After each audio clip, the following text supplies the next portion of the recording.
when we look at the people in this room, your menus aren't that different. So that's going to be the first kind of bucket of information that we'll go through in this journey together.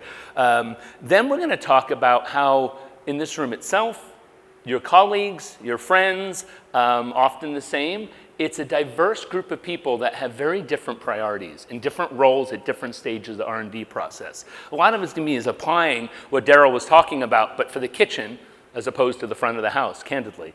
And ingredients, components, and builds. And this is something that I've been working on over the past, 3, 4, 5 years. And I'm really looking forward to share it with you today and hear your opinions. And then we'll talk about the evaluation and about the evaluation process and how it's culturally contextual, which is very relevant to what we just heard about. So, a lot of chefs in the room. Carême Escoffier. What did they do? Carême, anyone? Late 1700s? Someone said it? Sauces, the mother sauces. Carême was the first chef to codify French cuisine's mother sauces. That's where it started. Now think about that. French cuisine isn't from the 1700s, right? It's been around for quite some time. But what he did is he actually codified, looked backwards and said, what are we really doing here? And this is, right, you have the bechamel, you add this, it turns into this. And then Escoffier came along and changed and paved the way for everything you all do in this room because he codified the kitchen brigade system. And without that, we didn't have restaurants. You had places to go eat, but you couldn't have scaled food without a system, right? It just wouldn't work. So today, what I'm doing in front of you is I want to take you on this journey of dissecting, deconstructing the menu into certain parts, but it's like these guys, not I'm like those guys. But my point is, I'm not telling you anything new today. Just like they didn't do anything new, they looked back, understood, curated, codified, and then shared that with the world, right? And then it's modified as the years have gone. So today, that's my approach, is more of showing you some things that you know in a different perspective and applying it to your business, okay? Ready for the journey? So, in this room, right, at the ICCA, it's pretty fascinating. We went through all your menus, like literally. And when you look at all of the menus of the people in this room or members of the organization as a whole, it's about 1,200 menu items when you start layering them up on top. Same thing we were talking about, taking it and drilling it down and drilling it down. Of those 1,200 menu items, when you really look at it, there's only 5 menu categories and about 30 different menu items. We're taking out, now I don't need to present this or defend it, except for you. So we've definitely whittled this down, right? So it's applied research. So we've been doing this research in an academic perspective, but actually applying it. And to me, it was fascinating to see that, like, oh, they're not that different.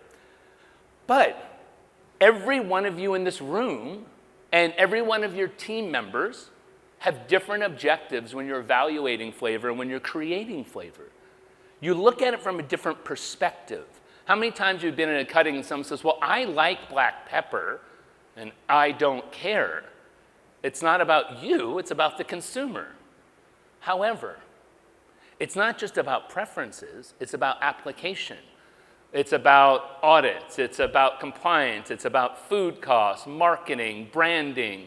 It's a complex equation, and everyone's got a different perspective.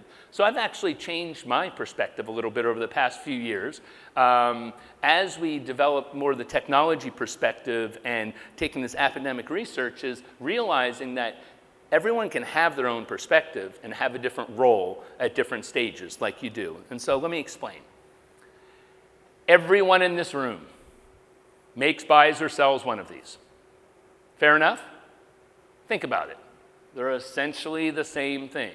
Now, an ingredient or component can be debatable at what stage, but I'm going to take you through very detailed each one of these. But what happens is as it moves down this process, from the sponsors with the ingredients or the components to the operators that are putting together into different builds, more value is created along that process. More energy is invested. More complexity is created. Right? Very different. And I'll go through these in detail. So, who's who's, I wouldn't say more important, who has authority? And how I look at it here is focus, priorities, involvement, and authority evolves. Now, it's the International Corporate Chefs Association.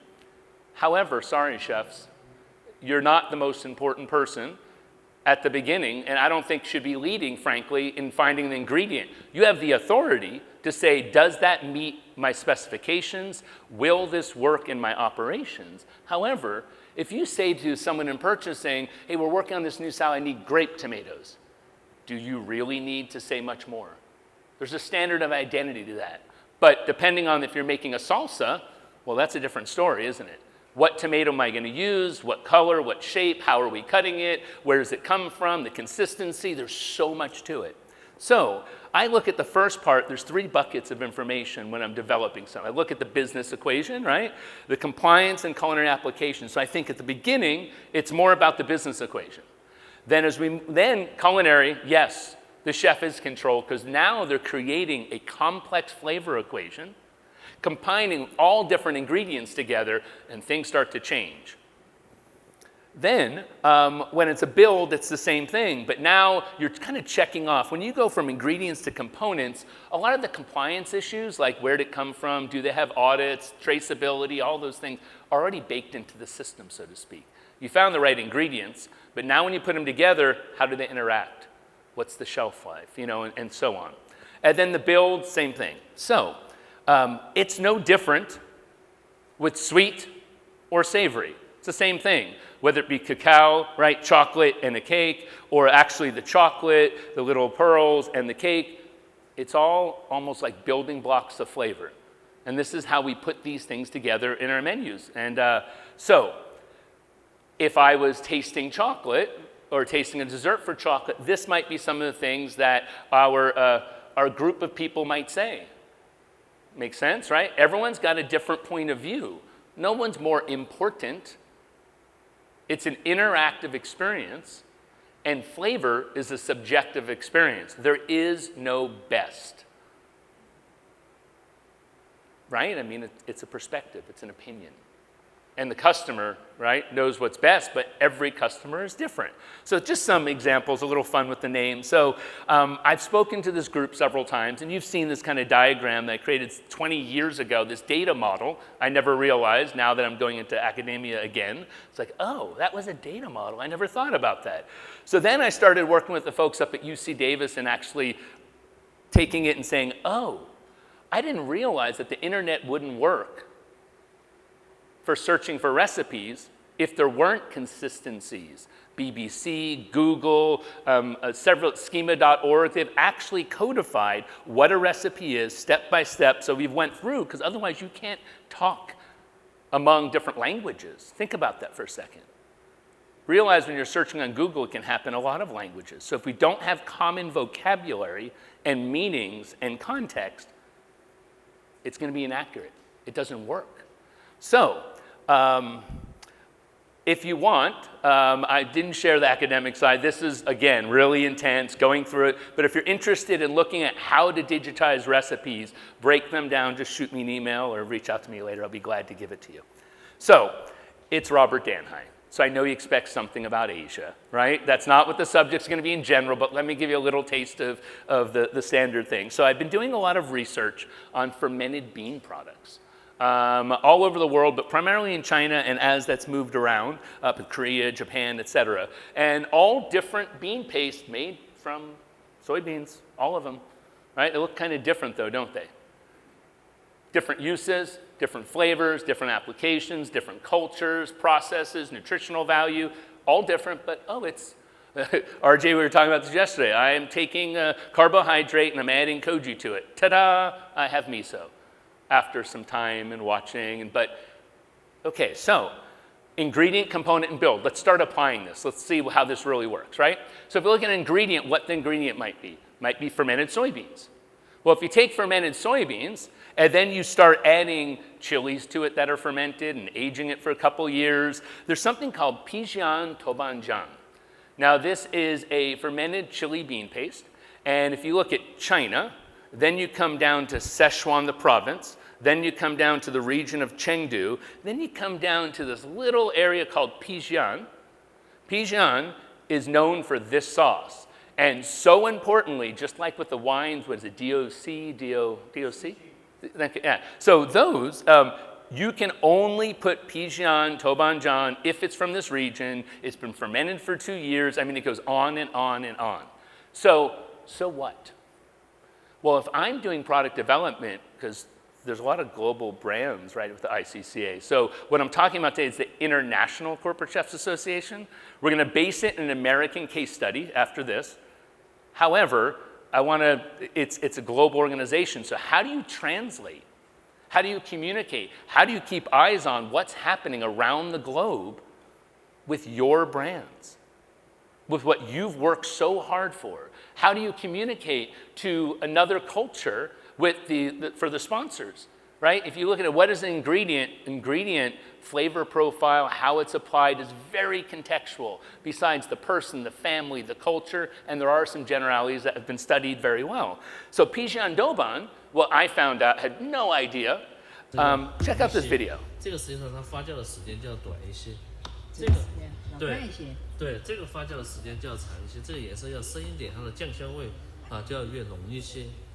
但因为不同的川菜，它适合用不同的郫县豆瓣来做菜，包括我们的麻婆豆腐，包括我们的宫保鸡丁，其实，不是宫保鸡丁，麻婆豆腐、回锅肉，麻婆豆腐一般要用4年的郫县豆瓣，而我们的回锅肉要用3年的郫县豆瓣来做。Okay, so let me translate a little bit of that, right? Not in the dialect, I don't speak Mandarin. So we had a lot of people doing research around the world with us, and this was one place that we found these folks, and what was to me fascinating about this is dependent on the age, which impacts the color, indicates which dish it's used for traditionally in that region. It's like, that's interesting. So what dish would be an example? Mapo tofu. Right? That is a Chengdu dish that has Tobanjan in it, but it had to be this color and had to have that size, and otherwise it wouldn't have been authentic, if I dare use the word. So learning this and understanding it, it's no different than a tomato and how you use it in a pico de gallo, and I'll show you what I mean by that. So there's so many different restaurants here. We had to do a case study. So John Carlos Ensaladas, right? Not quite a real chain, but a real concept. So if you think about the folks that are running John Carlos Ensaladas, or some of the team, each one struggles when they're doing tastings and evaluations, because one person says this and that person says that, and familiar comments, maybe some things you may have even said before, right? It's a challenge to communicate because everyone's got a different role and a different authority, and who does when, what, why. So with this, let's look at salsa, right? First we look at tomato, that's the ingredient, which gets transformed into a pico de gallo or a salsa of some sort, then goes into let's say it's a Tex-Mex Cobb salad, right? John Carlos Ensaladas, after all. And you look at, as it goes through, how the first step, I'm looking at product specs, right? Okay, check off the box, sensory attributes, yes, it does that. Where can I get it? What's the packaging? I mean, these are real business issues. These are real compliance things that you have to check off the boxes. Okay, so we got the right tomato, which we'll get into in a second. Then you move into, and now you're making a salsa. Oh no. Well, now you're thinking, do I need a HACCP plan? Do I have this? Where's it coming from? How long do we use this cilantro? There's the interactions of the food. There's the complexity of someone making it. There's a lot more that goes into it. And then we get into the builds. Well, now, what's the customer going to think of it when they buy it? Does it meet their expectations? How are we trained? What's the training? What's the equipment? So you can see, as it goes through this process, it just gets more complicated, and everyone here is who makes it successful. Everyone, the sponsors, the members, the media, contributes to this body of knowledge that you all pull from. And so, let's get into the ingredients. We'll take this one by one. So first, fruits are not vegetables. Now take a look at this chart for a moment. So what? Why does this matter? Someone challenged me. From a product development process, who cares? Look carefully. Fruit. What is a fruit after all? What defines a fruit? Seeds, inside or outside? Depends, right? But it's a fruit. Has to have seeds, otherwise it ain't a fruit. So what? If I'm doing menu development, why does this matter? Okay, avocado. Do you take the seed out of an avocado before you use it in your operations? Always. Right? You don't serve. I've never served an avocado seed that I'm aware of. So that you know what you're buying. So now you're considering, how big is the seed? What's my yield on it? Wait, should we actually get it pre-prepared? So you see what it is, how it's physically, the form, the function, completely changes your decision process from purchasing to implementation to training. How are they going to take that seed out? Do we need a tool? All of those things. So when you move it down, you go to mango, same thing, seed comes out. Melon, well, cantaloupe, you always take it out, but with watermelon, do you take out the seeds? But what about seedless watermelons? You would specify that, and so the chef would just say, I need this seedless, and it needs to be ripe and red, and this, right? So as you go down, that's part of the decision. Now, when you get to a cucumber, that's a whole different story, isn't it? Because the type of cucumber may indicate if you take out the seeds, sometimes if it's whole or cut or scraped, or you're chefs, right? You're just food people, you get it. And then as you move down to cucumbers, the example today is it a round, a Roma, or a grape? Okay, survey. Hands up if you use Roma tomatoes to make a raw salsa. Up, come on, really? Okay. And how many people, 12, how many people would use like a 5x6, a round tomato? Okay, more people. How many people would use a grape tomato? Okay, you've got too much labor. Okay, so why does that matter? Well, are you going to take the seeds out? Why would you use more people said round. Why? Let's talk a little bit. Think about it. One, because you got it into, you're putting it in the component, so I got this ingredient, I got to use a few places. So it's used in other things. But if you didn't have to worry about that, if you were making pico de gallo this weekend for your friends, would you use a Roma or would you use a round? Why?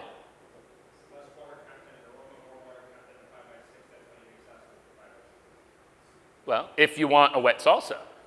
If I want a dry salsa for chips, I am not using a 5x6, I'm using a Roma. But if I'm putting it on top of a salad and it's one of the functional ingredients that adds flavor to it, or maybe it is the dressing. Right? So it's a very deliberate process that, again, I'm not telling you anything new, but you do this just instinctively because you've grown up, worked at it, but don't assume that other people on your team understand how you think. So codifying this and speaking the same language. So a little bit more detail. So what about with the ingredient? If I'm looking for a tomato, what am I looking at? Supplier relationships, costing parameters, availability, right? What else in the business equation? Let's have some people talk a little bit here. What are some other things you consider? Just blurt them out. Seasonality. What else? Consistency, okay? Availability. That's not up here? What else? What am I missing? Cross-utilization. Thank you, Chef. Yeah. Yes, ripeness. Thank you. So there's all sorts of things. Compliance, you can see it, you can read. So it's pretty straightforward. Looks like, right from the chef's side, hey, it's got to look like this, it's got to have this flavor, and it's got to function. Okay, the rest is up to you. Not my job. So then, how do you take a survey and ask people this in an efficient way? I don't care if it's on paper, I don't care if it's digital, I don't care if it's a conversation. What are the questions you ask to assess, is this the right tomato, in a methodical way? And here, moisture content, size, shape, everything, how do you cut it? Are we cutting it or are we cutting it? Big difference, right? Completely changes the decision-making process in developing this recipe. So what about the components? Well, the components now, it's starting to get a little bit more complicated because you're building in all these different parts. Well, we've got 3 types of fruit, actually. Well, one of them I'm going to leave the seeds in and I'm going to do a small dice. The next one I'm going to take out the seeds because it's too spicy. Limes. Okay, so just Of all the people, how many people have some type of lime in their restaurant? Okay. How many people buy whole, fresh limes? Okay. And how many people buy lime juice? A lot of the same people. Okay, so if I'm putting lime juice inside a salsa, I have to make a choice, don't I? Do I take a fresh lime? Do I buy the juice? Is it, all the time. Why would you, so for those of you who have made salsa in large-scale operations, tell us something. What did you use and why? Come on, you guys are not this shy. What's that? It's pretty and is it that important of a ingredient? But if someone was making it for you, right? Okay, you're making it in-house, would you maybe put some lime oil? Somebody last night, I think somebody at our table for dinner was saying, well, I always use lemon and lemon zest, never just juice. Keith, that was you, right? We were talking about that yesterday. I don't always do that, but I understand why. And yesterday, remember the demo, how we squeezed the juice over the lemon to get more flavor out of it? So if you were going to use whole limes, let's say that was one of your brand attributes, right? It's salsa is what you do table side. You need to squeeze that lime. Or you're even doing back of the house. What do you need to consider with the limes themselves in actually using them? How many people would wash the limes as part of that process before they're juiced? You would hope they are. How many people would think their cooks would always wash the limes before they use them? Because they didn't fall on the walk-in and roll over and then pick them up and put it back in the box. In this room, 90% of people have seen that happen or have done it? Well, they're going to wash it. So that's a really critical thing in the menu development process. It's just lime juice. What was the decision tree? What was the thing that we thought through? And down the line. So you get my point. So with the components, now what? All the things we did with ingredients and. Right? This is a plus up at this stage. So with plus up, it's the total flavor profile. It's the functionality. For this, it's pretty simple. It's not that functional. Although, is it going to be the dressing, or is it going to be on top, or is it going to be for 3 different menu items? Now, if we're talking about a spread for a burger, perhaps, and it's for to-go, you might be thinking of the functionality of protecting the bread from the moisture, which may indicate the type of fat you use or how thick it is, and all these things that you just do. But if you deconstruct it, you can talk about it much more efficiently. So costing, and so the HACCP plan, that was because if you were making, and I don't know this in all sincerity, if you're making fresh salsa in one of your restaurants, do you need a HACCP plan for that because of that wash step or anything, or it's just salsa? Depends by the state, thank you. Okay, so some states, yes. Makes sense, doesn't it? It's like, oh, it's salsa, right? Okay. So then, what do we look here? Well, here, it's an interesting one. Temperature. Why is temperature important when you're tasting a salsa? How many times has someone sent you samples, come in and done it, a chef done a cutting, and they set them all up in 2-ounce cups, and they're sitting at room temperature, and then they come out, we were tasting them. Are they served the temperature in which it's served? And it changes everything. And that's why I'm being so pedantic. It's so specific about these little details, because good food, great food, is a culmination of every little decision along the process, from where you got it from to what you did with it, right? All the way through it. So temperature, I think, is really important. Thickness, moisture is what you brought up. So let's look at the build. Uh-oh. Well, now it's getting a little bit more complicated, isn't it?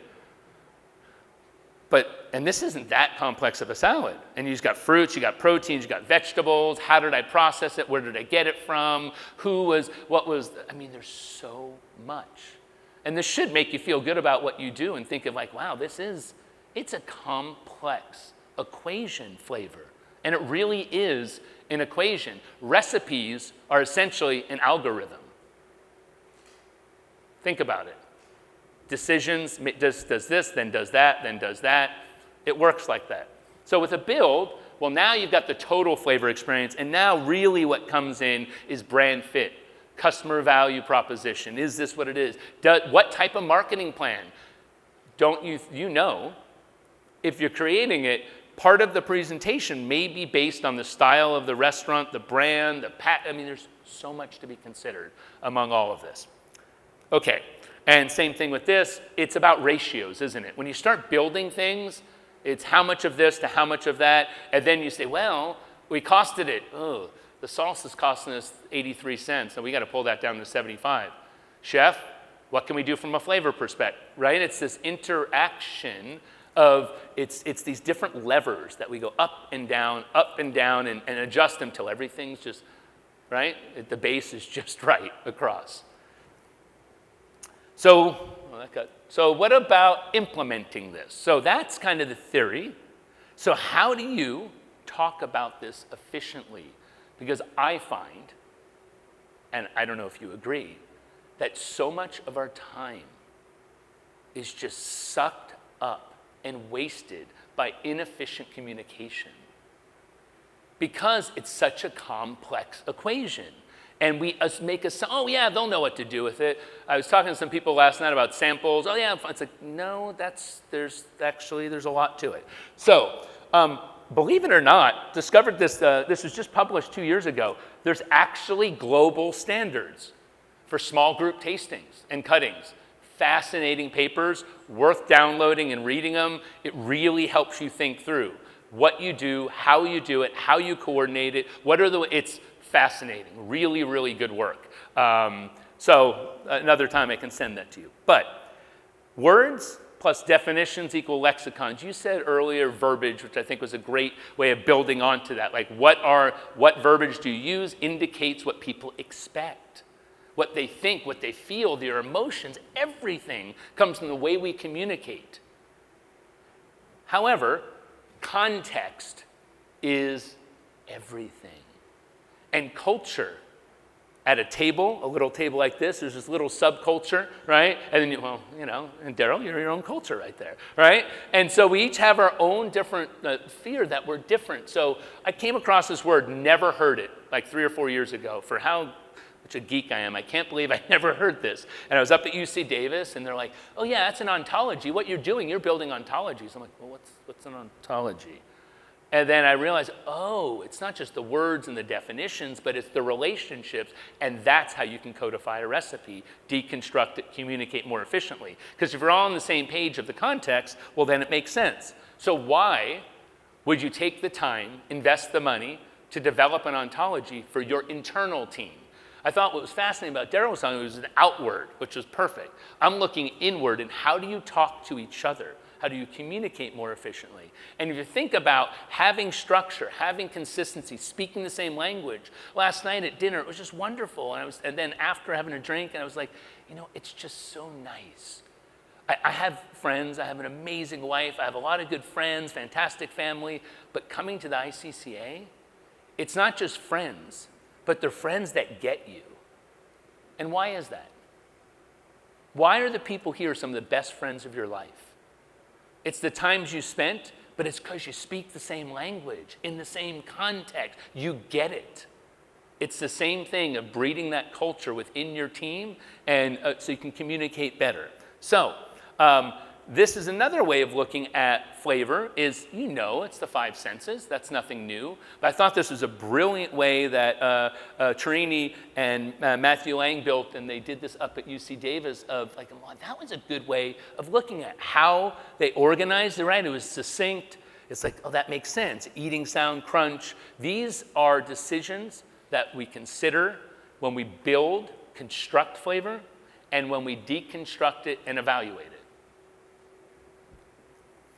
So how do you do this, right? I mean, Daryl, you told him you took an SPSS, never knew that software. Oh, it's for doing qualitative analysis. Oh, I've been for the last 8 years trying to understand that. And so what I do is kind of a hybrid. Semi-academic, definitely. As a consultant, I have to apply. Who questions me is when I'm, well, I've worked with a lot of you. I have to apply this knowledge. That's who I have to defend it to. And so how do you do this in a practical sense? So this is how I do it. I mean, and how you can too. First, getting a frame of reference, crowdsourcing that. You can use Google Sheets, you can ask people, you can do surveys. There's a bunch of ways to go through it. But you're gathering this content. You talked about respondents. Well, I asked for 150. I got that. That was enough. So what is the right level of respondents? It depends on the situation.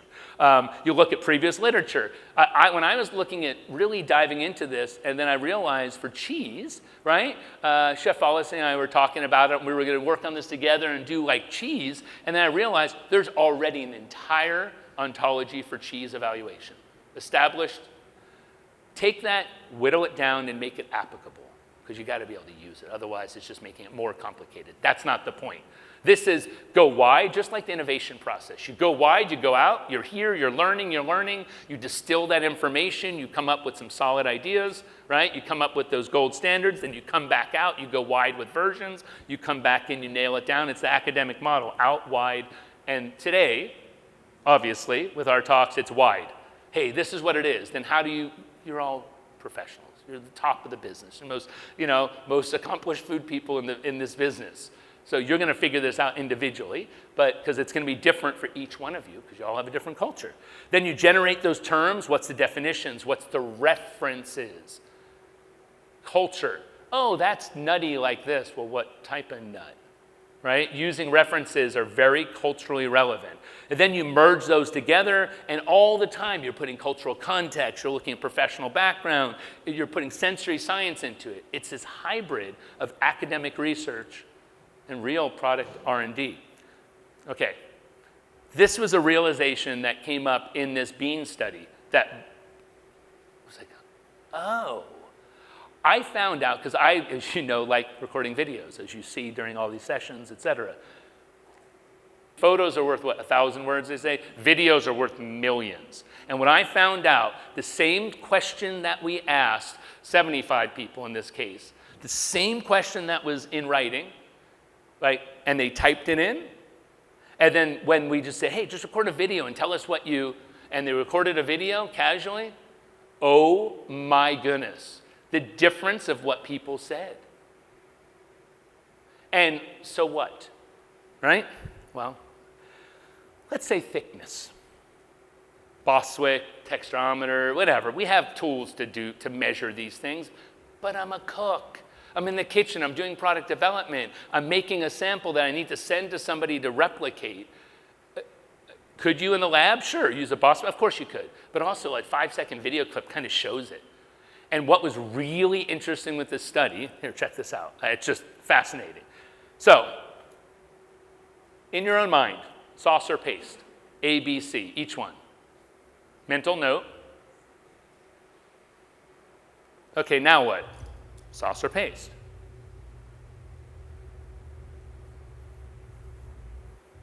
A, obviously. C, obviously. B? It depends. Last night, I think, RJ, you said this, that you use it as a thickener, right? Ingredients are functional. They're not just flavorful. And so if you're sending a sample to someone, and this, I want it to look like this, it feels like this, just that. Now, so what about paste or sauce? And this was so interesting about this. Go back to there for a second. Fermented bean pastes are salty. There's a high level of sodium. Why? Right? I mean, it's a primary preservative, right? Especially if it's non-refrigerated. So you can't you need that for microbial growth and all those other things. So what we found was when people were tasting these, and they said they were, if it was labeled a sauce, they had completely different expectations than labeled a paste, similar to your menu example. And really, what impacted, the viscosity wasn't as much an issue because the consumer, you generally don't put paste on a menu, do you? But we talk about paste and sauces. If it was a sauce on the label, oh, it's too salty. If it was a paste, nope. Why? As menu developers, why? What does that mean? Please. Paste, I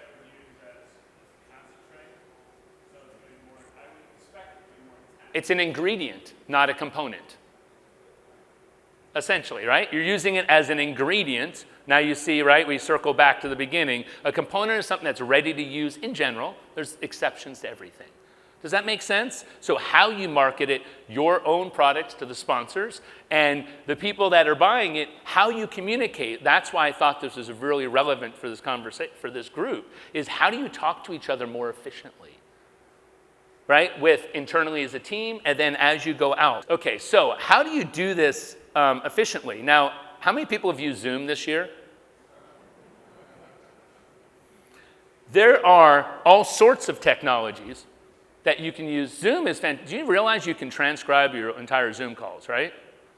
And there's software that you can go through. So if you're having a call and you record that, and then you record these calls from these tastings, and you line up those words, and you whittle it down, you'll learn what your vocabulary is. You'll know what you talk. And then you can search through it, and you can bring it together, and what are we talking about, and what are we doing? And then you can start searching through it and start building your lexicon to use within your group. So applying those cultural filters, really important. Skippy. So if someone says nutty, or even roasted peanut, I think in this group, have we ever done the whole peanut thing, raw, deep fried, roasted with the group and on any of our work? So every time I teach a cuisine on Thai food generally, or some type of class on Thai food, I take a raw peanut, some raw peanuts, more than one, oven roasted, right? Deep fried, and pan roasted. Do they taste different? It's just the peanut. It's that application of heat and the type of heat at the length in which you do it. And culturally, if you make a Vietnamese peanut sauce, you're doing it with the deep fried peanuts, that is a rarity. It's generally pan roasted. You're making a peanut sauce in Malaysia, different story, deep fried. A majority of the time.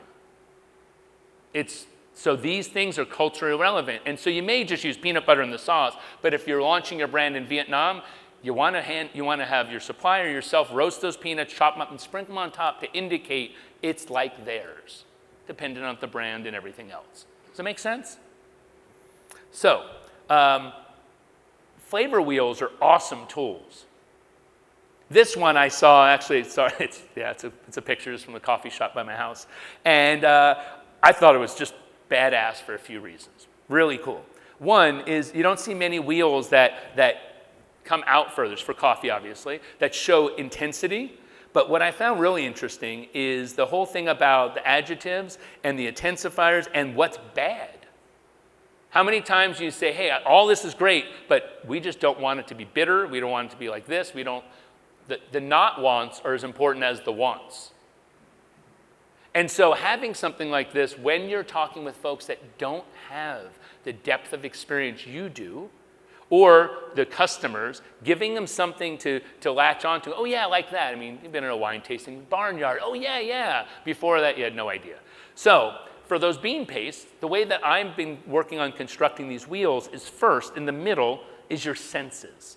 Because everyone has those 5 senses, right? Touch for this isn't really relevant, because it's just not that type of product. So you don't need that sense that much, or the sound, excuse me. But I start off with the visual and the yellow, because that's the first thing. And in general, the wheels that we've been constructing go from, what you see, right, to what you take, moving around, what you smell, in the order in which we would consume it. Makes sense. But if you start it from sense, and then you have attributes, then you have descriptors, pause. When you get to the outer ring, that's when references, culture is everything. Because it's a relevant thing to it. So it might be like lactic if it's a scientific group, but you may use something else for another group. And so for this, we found that people didn't like, when they said, oh, it's this, these were the bad flavors. But then also, I at first was calling them complex flavors. And then I stopped myself and said, actually, they're flavor complexes. And what I mean by that is, how many times have you said, oh, it tastes like, oh, it's like that, tastes like, and it's a way you can communicate like that. Oh, it's like Manhattan clam, no, I wouldn't say that word. It's like New England clam chowder. Well, what does New England clam chowder have to have in it? It's just not New England clam chowder. There's a lot of negotiables. Got to have pork of some sort, right? Probably salt pork. What else? Clams. Oh, that is brilliant. Clams, that's insightful. Dairy? What dairy? I'm not from here. I'm not an expert. Light cream?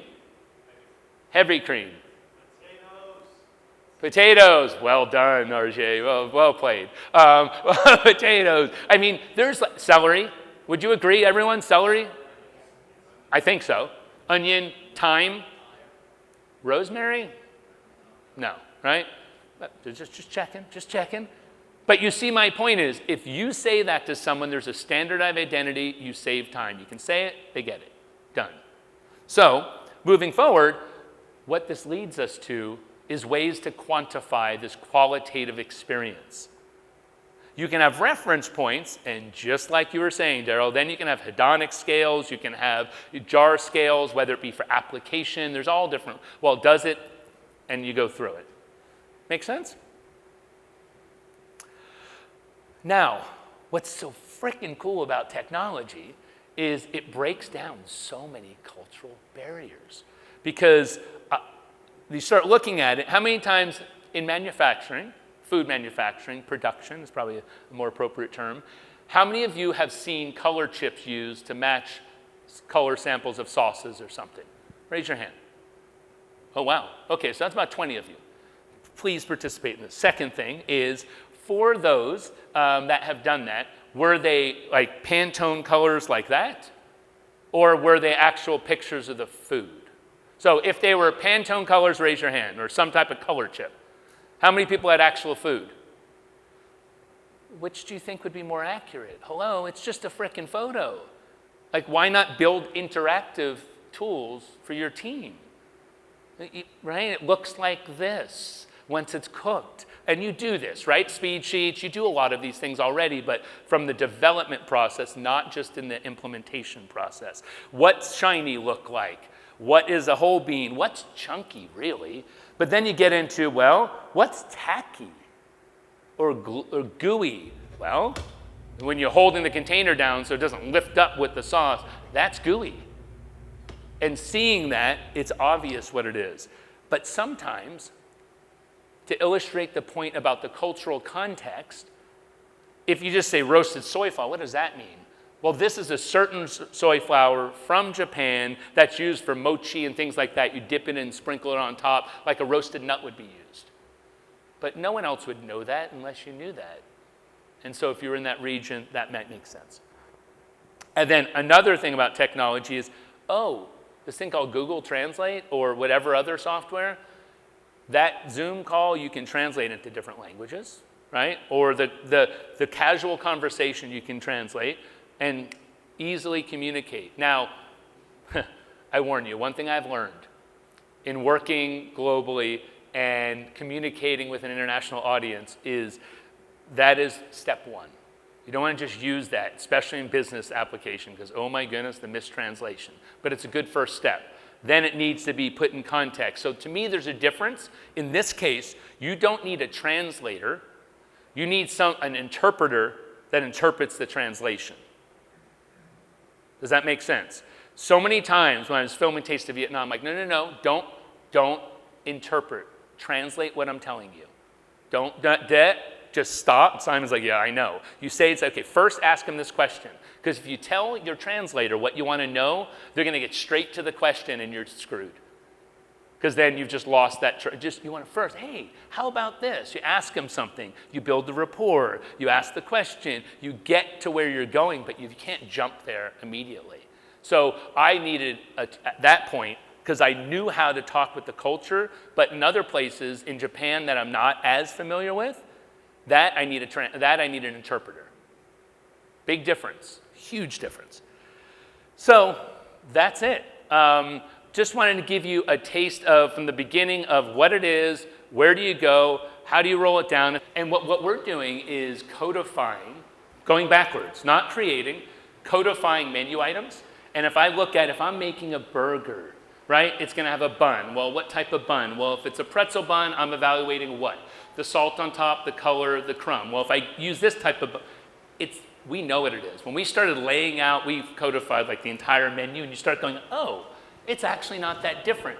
Then you build templates for your organization in your library, so when you're doing a tasting, it's not this arduous task.